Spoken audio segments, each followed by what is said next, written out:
Hello, I'm here by the sea. Good morning, it's April 3rd here in beautiful spring Nova Scotia, and then today I'm going to find some squash in my tulip garden. Hi, it's Greg Otten here with MaritimeGardening.com.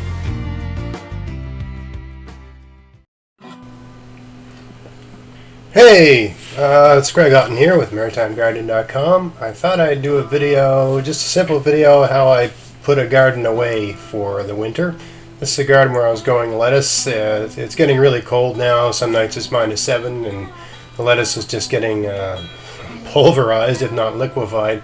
It's all sort of soggy and limp, and it's really not palatable that much anymore. So I was trying to put this garden away. So this garden's about 3 foot by 12 feet. First problem, I think I alluded to this in a previous video, when you've got these log gardens, eventually the logs break down and just disappear.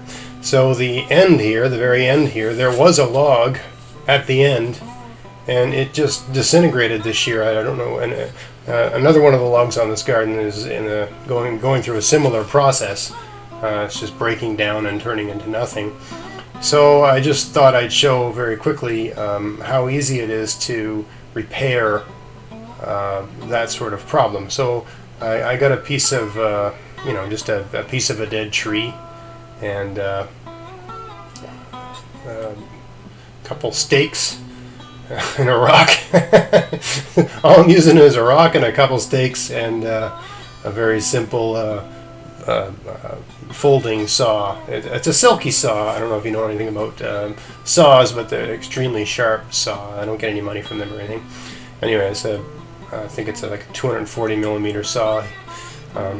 Instead of using the chainsaw like I did in other videos, just to show how low tech things can go. I don't always haul out the big gear, especially for little jobs like this. A saw like this will go through a log like that in no time whatsoever. This is a neat saw. It's a Japanese design, so it cuts on the pull, not on the push. So it's a different sort of motion. If you have any experience with saws, it takes a little bit of a learning curve, but once you get used to it, I find it makes more sense. I find that your muscles and you're cutting on the pull, and the muscles in your back are way bigger than cutting on the push. I mean, when you're cutting on the push, you're either lunging or you're using your tricep. It's much harder to control the situation. I just fired that into the woods there. Anyway, just pop that in place and sort of hammer it in a little bit, and done. That's all you need is pegs on the outside, because the soil on the inside of the garden will hold that in place. So this is the one half of the garden I'm dealing with here. I sped the camera up a little bit just so you don't have to, watch this forever.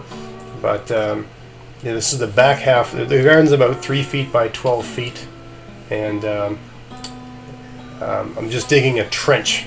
I've got weeds from I got the sort of the lettuce that's no good, and I've got other weeds from other parts of my garden, and all I'm doing is just digging a trench to throw that stuff in. I also have a bit of a relatively fresh horse manure that I'm going to throw in with all of that. So what I'm really doing is creating a compost pit in the center of the garden.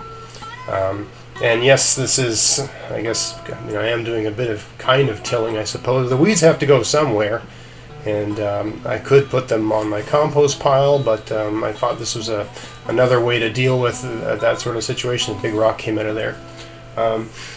Another way to deal with it is to just dig a trench and put all of that rotting material with a bit of manure in the garden, and then just put the soil back on top, and that creates a nice situation for the worms, and will feed your soil in another sort of way. And yes, you're messing up the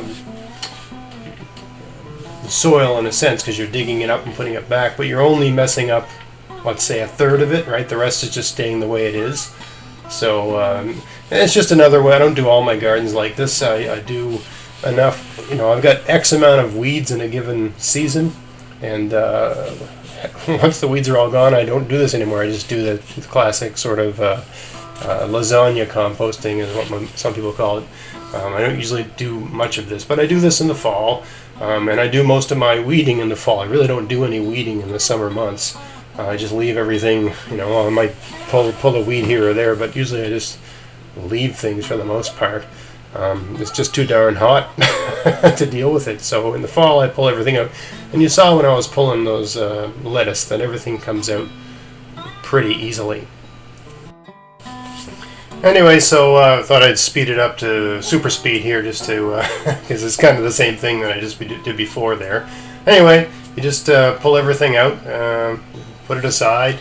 I find this easier to do when you've got containers to put the soil in, as opposed to trying to, if you put that soil on your pathways or on your grass or whatever, it's gonna disappear. So it's better to have containers, and I just find them easier to use than wheelbarrows because they're lower to the ground. They're just sort of easier to manage, and I've got a lot of containers kicking around. I just find them useful. I use wheelbarrows a lot, but for things like this, I like using containers. You use whatever you like. Anyway, same process. Dig a trench, put all the rubbish in the trench, put some manure on top or underneath or whatever. I like putting it on top. You can do whatever you like, and then put the soil back. I like putting manure in there because I think it sort of jump starts the whole composting process. I don't know if it actually does. It just seems to make sense to me that putting something that had been in a cow or in a horse's stomach would have things in it, enzymes or whatever, or different microorganisms that would accelerate the decomposition of plant matter. So that's what I do. Here I'm just putting the mulch layer on top, just making sure everything has a nice warm blanket to keep it warm over the winter. I'm using leaves because people were throwing out leaves yesterday, and they got a lot of those to kick around. I keep the bags. Don't throw away those bags. They're going to be really handy in the spring, and I'll show you some tricks for that. Really good for suppressing weeds, even in your vegetable garden. Anyway, hope that was helpful. I hope you found that interesting. Hope it gives you some ideas. Till next time, get out there, get at it, have fun in your garden. Check out my podcast, MaritimeGardening.com.